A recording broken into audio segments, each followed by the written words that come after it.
पाकिस्तान में मुख्तलिफ वक्तों के अंदर ट्रॉयका ऑफ पावर एग्जिस्ट करता रहा है। माजी में 90 की दहाई में चले जाएँ तो इस ट्रॉयका के अंदर आर्मी चीफ तो लाजमी हर ट्रॉयका का हिस्सा होते हैं, साथ वज़ीर आज़म और एक सदर 58 2B वाला बड़ा पावरफुल होता था। तो ट्रॉयका ऑफ पावर में इन तीनों को गिना जाता था। जुडिशरी और इस्टेब्लिशमेंट या मिलिट्री इस्टेब्लिशमेंट कह लें, इनका आपस में गठजोड़ होता था। किसी भी वज़ीर आज़म को गिराने में 58 2B अगर सदर इस्तेमाल करता था तो वो पल्ला और भारी हो जाता था और वज़ीर आज़म को उठा के बाहर फेंक देना आसान हो जाता था। वक्त के साथ साथ 58 2 भी ख़त्म हुई। फिर आसिफ जरदारी साहब बहुत पावरफुल प्रेसिडेंट थे, लेकिन उसके बाद ग्रेजुअली इफ्तिखार चौधरी साहब के पास जो ट्रॉयका ऑफ पावर है, अब उसमें आर्मी चीफ है और एक ट्रॉयका का जो कोना है तो कौन का, उसमें अब जुडिशरी है और तीसरे में वज़ीर आज़म आ गए। लेकिन अब मौजूदा हुकूमत अगर देखें तो इसमें वज़ीर आज़म भी तगड़ा नहीं है। इस ट्रॉयका का अगर कहना हो तो 3 पावर सेंटर्स कहने चाहिए।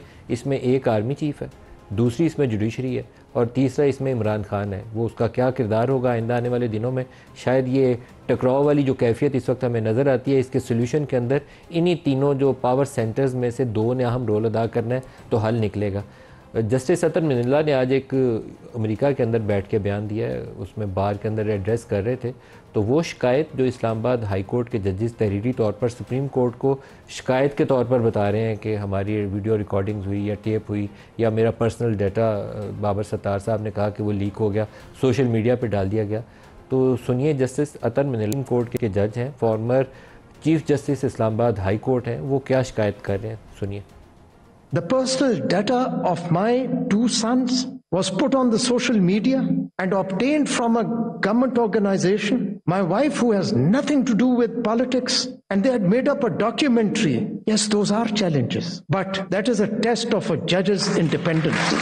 That the judges elevated to the Islamabad High Court, only time will tell. The chief judge mentioned about the 6 judges who had written the letter. 5 out of them were identified, headhunted and recommended by me.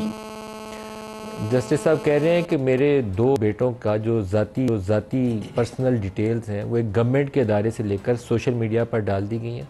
उनकी बीवी जिनका politics से ताल्लुक़ नहीं है उनको निशाना बनाया गया और उनकी फैमिली के मुतल्लिक एक डॉक्यूमेंट्री बनाकर वो चला दी गई है। अब ये इतना वल्नरेबल कौन है?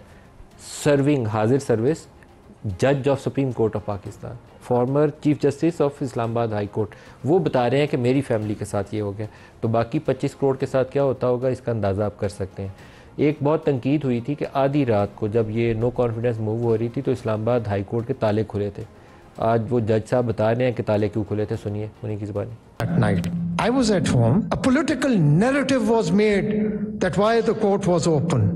So now let me tell you something. What were the television stations saying? They created a situation as if martial law is going to be imposed. I wish every time there is a threat of martial law, the courts remain open. I wish they were open on 5th of July when General Ziaul Haq was removing an elected prime minister. I wish they were open on 12th of October when General Pervez Musharraf had thrown out an elected prime minister. If anyone had attempted to remove unconstitutionally an elected prime minister till then, Mr. Imran Khan, then it would have been a test of the Islamabad High Court whether it stands up to uphold the constitution or not. एक मौके के ऊपर जब justice Shaukat अजीज़ सिद्दीकी उनको निशाना बनाया जा रहा था तो उस वक्त शायद जस्टिस अतर इस्लामाबाद हाई कोर्ट के अंदर मौजूद है। बहुत अच्छा होता उस वक्त भी ये ताकतवर पोजीशन लेते, लेकिन मैं इनको शाबाश देता हूँ अभी जो इन्होंने 2-3 इक़दाम किए। पहले तो हाई कोर्ट के अंदर इन्होंने इस्लामाबाद हाई कोर्ट के अंदर लाइव यूट्यूब के ज़रिए कवरेज दिखाने का काम शुरू किया, फिर ह्यूमन राइट्स के इश्यूज़ के ऊपर स्टैंड लेते हुए नज़र आते हैं। और अभी भी जो कॉन्स्टिट्यूशनल मैटर्स थे या democracy related issues supreme court में आए, पीटीआई को जहां बहुत बड़ा रिलीफ मिला उसमें बहुत वोकल थे रिजर्व सीट्स वाले मामले में। तो इसमें वेरी वेल डन कहना चाहिए जस्टिस अतर मिनल्ला को और उन जजेस को जो हक़ की खातिर बोलते हैं। उसको नहीं कहना चाहिए जो हक़ के मौके के ऊपर अपना सर झुका ले या झूठ बोले। एक कैप्टन सफ्दर साहब ने बयान आज दिया है और कमाल का बयान दिया। उनका बयान कहता है कि उनके अल्फाज का चुनाव जो है वो बहुत ख़तरनाक है। वो कहते हैं कि फ़ौज ने गोडों को हाथ लगाए हैं नवाज़ शरीफ के और फिर वो पाकिस्तान वापस आए हैं। ये आम तौर पर तासुर तो ये पहले से मौजूद है, बल्कि तासुर क्या कहना चाहिए, इस्लामाबाद के तकरीबन जितने पावरफुल हल्के हैं सियासी हल्के, सबको मालूम है कि नवाज़ शरीफ की वापसी से पहले उनका इस्टेब्लिशमेंट के साथ रवाबत उस्तवार हो गए थे और इतने अच्छे उस्तवार हुए थे कि जिस तरह ख़राबी थी ना, जिस तरीके से उनको पनिश किया गया था, वो भी एक नामुनासिब अनफॉर्चुनेट तरीका था कि सिटिंग प्राइम मिनिस्टर को एक लॉ को तोड़ मरोड़ के जिधर से नाक मोम की मरोड़ी जा सकती थी मरोड़ी और डिसक्वालीफाई करके नवाज शरीफ को घर भेज दिया। इसी तरह उनकी वापसी का जो अमल था ना, वो भी लॉ को तोड़ के, क्योंकि उस वक्त उनको असूली तौर पर जेल में जाना था, जेल से आके ज़मानत अप्लाई करनी थी, फिर इस्लामाबाद हाई कोर्ट उनकी ज़मानत मंजूर करती, फिर वो एक फ्री सिटीज़न के तौर पर जलसे से खिताब कर सकते थे। लेकिन जिस तरह उनको वीआईपी ट्रीटमेंट मिला वो भी अनप्रेसिडेंटेड था। तो कैप्टन सफदर उसका कुछ अहवाल सुना रहे हैं, सुनिए उन्हीं की ज़ुबानी।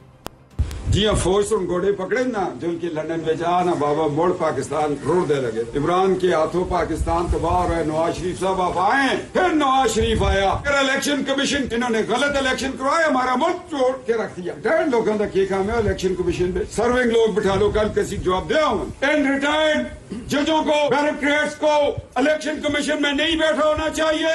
इलेक्शन में धांधली करवाते हैं ये लोग। कैप्टन सफदर साहब कह रहे हैं रिटायर्ड जज इलेक्शन में क्यों बैठे हुए इलेक्शन कमीशन में, ये लोग धांधली करवाते हैं, इन्होंने मुल्क तोड़ दिया। और इनकी अपनी हुकूमत ने ट्रिब्यूनल्स के अंदर सर्विंग जजेस के साथ रिटायर्ड जज लगाने के लिए लॉ को अमेंड किया है, क्योंकि बाज़ जजेस जो थे, जैसे जस्टिस जहांगीरी हैं इस्लामाबाद हाई कोर्ट के, उनका फैसला जिस तरफ जा रहा था इनको पसंद नहीं था, इन्होंने प्रोविजन डाल दिया लॉ के अंदर रिटायर्ड जज डालो। तो कैप्टन सफदर साहब अपनी हुकूमत की पहले गोशमाली करिए। आज हमारे साथ जो प्रोग्राम में शुरका है मुस्तफ़ा नवाज़ खोखर साहब, सीनियर सियासतदान है, और आतिफ खान साहब, रहनुमाए पाकिस्तान तहरीक इंसाफ से, दोनों को खुशामदीद कहते हैं। मुस्तफ़ा साहब, ये जो जस्टिस अतर ने शिकायत के अभी हम बाहर लगाए हैं, ये वो शिकायत हैं जो इस्लामाबाद हाई कोर्ट से हम पहले सुन चुके हैं, अब सुप्रीम कोर्ट के एक जज से वो शिकायत आई है। बड़ी अफसोसनाक बात है मलिक साहब के पहले ही हमारे लिए क्या कम था जो इस्लामाबाद हाई कोर्ट के जज साहिबान ने कहा कि अगर सिटिंग हाई कोर्ट के जजेस उनके ब्रदर इन लॉज को किडनैप करके करंट लगाए जाते हैं, अगर उनकी फैमिली की डिटेल्स लीक की जाती हैं, अगर उनके